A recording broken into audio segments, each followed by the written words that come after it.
सेठ JS. Sonawala high school मेमदाबाद में आप सभी विद्यार्थी भाई बहनों का हार्दिक स्वागत करता हूं।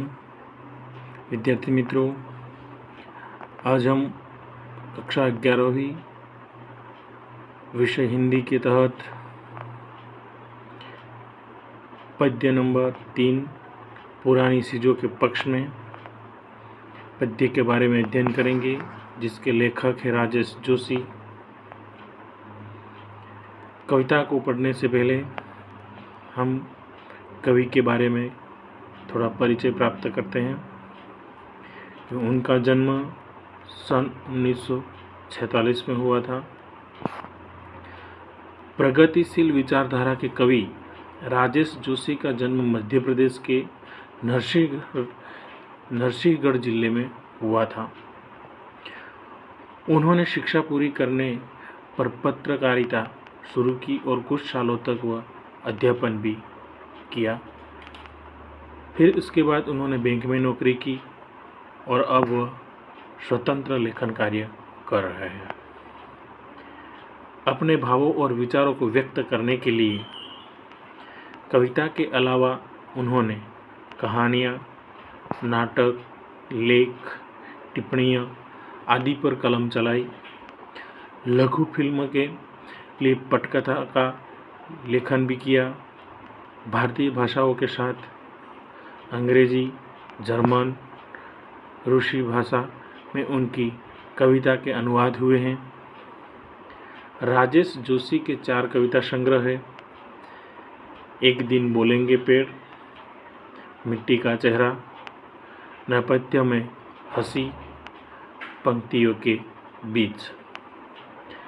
कहानी संग्रह में सोमवार और अन्य कहानियों में कपिल का पेड़, 3 नाटक, अच्छे आदमी, जादू और जंगल, टंकारा का गाना शामिल है। आलोचनात्मक टिप्पणियों की किताब एक कवि की नोटबुक प्रकाशित हुई है। उन्हें शमशेर सम्मान, पहला सम्मान, मध्य प्रदेश सरकार का शिखर सम्मान और माखनलाल चतुर्वेदी सम्मान से एवं केंद्रीय साहित्य अकादमी के पुरस्कार से सम्मानित किया गया है।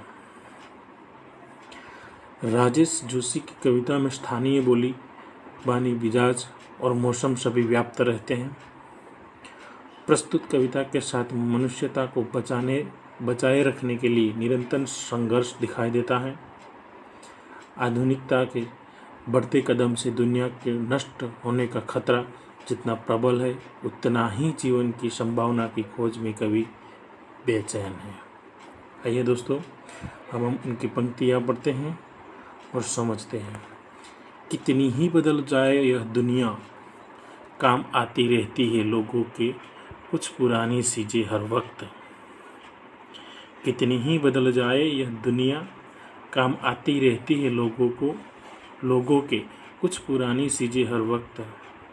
नानी की कहानियाँ और दादी के घरेलू इलाज के नुस्खे काम आते रहते हैं, जैसे सदियों पुराने पहाड़ और प्राचीन और स्मृतियाँ अनेक किनारे बसी सभ्यताओं की। कवि कहते हैं कि कितनी भी ये दुनिया बदल क्यों न जाए, मगर आज भी लोगों को पुरानी जो चीज़ें हैं वह चीज़ें व्यक्ति के जीवन में काम आती रहती हैं। जैसे नानी की कहानियाँ, हम नाना के घर जाते हैं तो नानी जो हमें कहानियों के द्वारा जो ज्ञान प्राप्त कराती हैं, उनकी कहानियाँ भी हमें काम आती हैं। तो दादी के घरेलू इलाज, यानी दादी छोटी मोटी बीमारियों में जो घरेलू इलाज करती है, उसके जो नुस्खे होते हैं, नुस्खे यानी कागज़ पर लिखी गई दवा और उसका सेवन की विधि जो होती है वह, तो वही नुस्खे आज भी दादी के नुस्खे हमारे यहाँ काम आते हैं, काम आते रहते हैं। जैसे सदियों पुराने पहाड़ और प्राचीन, हमारे पहाड़ एवं प्राचीन जो है वो आज भी सदियों पुराने, फिर भी आज हमें काम में आते हैं। ठीक उसी तरह जो स्मृतियाँ उसके किनारों पे बची हुई है, उनकी सभ्यता भी हमें आज काम में आती। यथार्थ पूरे पद का अर्थ है कि यह दुनिया परिवर्तनशील है, दुनिया में नित्य नए परिवर्तन होते रहते हैं। लोग नई नई चीज़ों को शौक से अपनाते भी हैं, पर पुरानी और अच्छी चीज़ों को वो त्याग नहीं देते। पुरानी चीज़ें आधुनिक युग में भी हमेशा लोगों को काम आती हैं। नानी की ज्ञानप्रद कहानियाँ और दादी के इलाज के घरेलू नुस्खे न कभी पुराने हुए हैं और न ही कभी पुराने होंगे। हर युग में लोगों के काम आते रहेंगे। इसी तरह सदियों पुराने पर्वत और उनके किनारे पर बसी रही प्राचीन सभ्यता जो है वो कभी नष्ट नहीं हो सकती और उनकी याद लोगों को हमेशा रहेगी और वह हर युग में उनके काम आती रहेगी। आगे कहते हैं कि कंप्यूटर और सैटेलाइट के युग, इस युग में भी दुनिया की हजारों सड़कों पर दौड़ती रहती हैं हमारी पुरानी साइकिलें। सच एक प्राचीन चीज है और हालांकि झूठ भी, और वक्त पर दोनों ही काम आते हैं आदमी के। सारे बहस मुबाहिसों के बावजूद इतना तो तय है, बनिस्बत हिंसा की एक सादा सरल जीवन ज़्यादा काम आता है लोगों के। कंप्यूटर आज के युग में हम जानते हैं दोस्तों कि कंप्यूटर और सैटेलाइट से लोगों का काम, अधिकतम काम खत्म हो जाता है, उसी से ही काम चलता है। मगर फिर भी आज दुनिया में हजारों सड़कों पर दौड़ती है ये पुरानी साइकिल जो है वही हमें काम आती है। ना कि उसमें कोई खर्चा होता है, ना तो कोई दाम देना पड़ता है, ना तो पेट्रोल डलवाना पड़ता है। तो आज भी वही साइकिल हमें पुरानी होने के बावजूद भी हमें सड़कों पर दौड़ती हुई दिखाई देती है।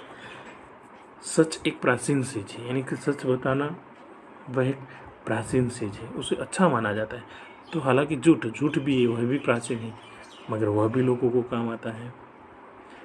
और वक्त पर दोनों ही काम आते हैं, यानी कि अच्छे जब जहाँ जिसकी ज़रूरत पड़ जाती है वो पुराना होने के बावजूद भी आज भी वही चीज़ लोगों को काम में आती है। सारे बहस मुबाहिस यानी कि तर्क एवं वितर्क जो है उनके बावजूद भी इतना तो तय है कि अपेक्षा के बदले जो सीधा एवं सरल जीवन है वही लोगों को आज भी ज़्यादा काम आता है। अर्थात पूरे पद का अर्थ होता है कि आधुनिक युग कंप्यूटर और सैटेलाइट युग है। इन अधिकांश कार्य आज इन दोनों के सहयोग से संपन्न हो जाते हैं, यानी कि पूरे हो जाते हैं। इसके बावजूद कुछ पुरानी चीज़ें की अहमियत आज भी पहले जैसी ही बनी रहती हैं। उदाहरण के रूप में जैसे साइकिल भले ही पुरानी युग की हो, पर आज भी वह बिना खर्च की सवारी है। वह हमारे सड़कों पर दौड़ने वाला लोगों का मनपसंद वाहन है। इतना ही नहीं, सच बोलना पहले भी अच्छा माना जाता था और उनके साथ ही झूठ भी सच जितना ही पुराना है। नए ज़माने में भी ये दोनों अपने प्राचीन रूप में प्रचलित थे और समय समय पर आज भी ये वक्त आने पर लोगों के काम आते रहते हैं। सादा एवं सरल जीवन प्राचीन सभ्यता की देन रहा है। उसका अस्तित्व आज भी उसी तरह विद्यमान है। यह आधुनिक युग के हिंसा प्रधान वातावरण से उसकी तुलना की जाए तो सादा एवं सरल जीवन लोगों को ज़्यादा काम आता है। हत्यारों का शोर इसीलिए ज़्यादा कि वे ज़्यादा संगठित हैं। धूप कम शोर मचाती है वृक्षों से। विनम्रता कोई कायरता नहीं, नई नई मूर्खताओं के बावजूद बची रहती है। पुरानी समझदारियाँ और स्मृतियों में बची रहती है थोड़ी सी टीस और थोड़ी सी मिठास। दोस्तों, वो कहते हैं कि हत्यारों का शोर मचा हुआ है आज, तो क्यों? क्योंकि वो ज़्यादा संगठित है, यानी कि एकता के साथ काम करते हैं। और इसी कारण ऐसे लोगों का आज भी चोर है। धूप कम चोर मचाती है वृक्षों से। धूप जो है एक प्रकार की जो घास है जो जंगलों में पाई जाती है, जिसे हम धरा भी कहते हैं। तो ये जो वृक्ष है वो बड़े पेड़ों के बीच में रहकर वो कम शोर मचाती है। विनम्रता कोई कायरता नहीं, यानी कि किसी के सामने विनम्रता से पेश आते हैं तो वह हमारी कायरता नहीं होती है।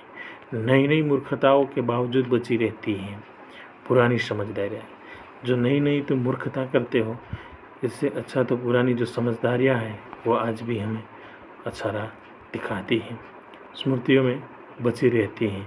तो थोड़ी टिश यानी कि रह कर उठने वाली पीड़ा और थोड़ी सी मिठास, अर्थात कुर्ता और विनम्रता में से विनम्रता जो है वह श्रेष्ठ है।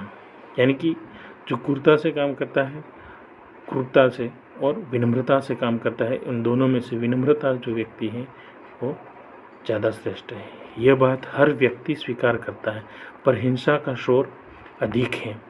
ऐसा इसलिए है कि हत्यारे अधिक संगठित होते हैं। विनम्रता में शोर के लिए कोई स्थान नहीं है। शोर का प्रवेश करने होने पर विनम्रता नहीं रहती। यह बात कवि वृक्ष और दूब के माध्यम से हमें समझाने का प्रयास करते हैं कि तनकर खड़े हुए वृक्ष हवा लगने पर बहुत शोर मचाते हैं, पर लोचदार दूब हवा लगने पर कभी शोर नहीं मचाती। यानी कि हवा दूब का कुछ भी नहीं बिगाड़ पाती है। विनम्रता व्यक्ति का भूषण है, इसे कायरता नहीं कहा जा सकता। नए जमाने की तरह नई के बावजूद पुरानी समझदारियाँ हमेशा बची रहती हैं। यही लोगों की काम आती है, यादों में शेष रह जाती है थोड़ी थोड़ी खट्टी मीठी बातें। आइए दोस्तों, अब हम उनके विकल्प जो है उसके बारे में जान लेते हैं। इनमें से किसकी कहानियाँ पुरानी हैं? तो नानी की। कंप्यूटर और सैटेलाइट के युग में आज भी सड़कों पर क्या दौड़ रही है? तो साइकिल। दूब किसका प्रतीक है? तो दूब विनम्रता का प्रतीक है। सारे विवाद का केंद्र स्थान कौन सी बात है? सारे विवाद का केंद्र स्थान कौन सी बात है? तो सच और झूठ दोनों। कुछ पुरानी चीज़ों के पक्ष में कविता में कवि का रुझान किन चीज़ों की ओर है? तो पुरानापन जो है उन चीज़ों पे उनका रुझान दिखाई देता है।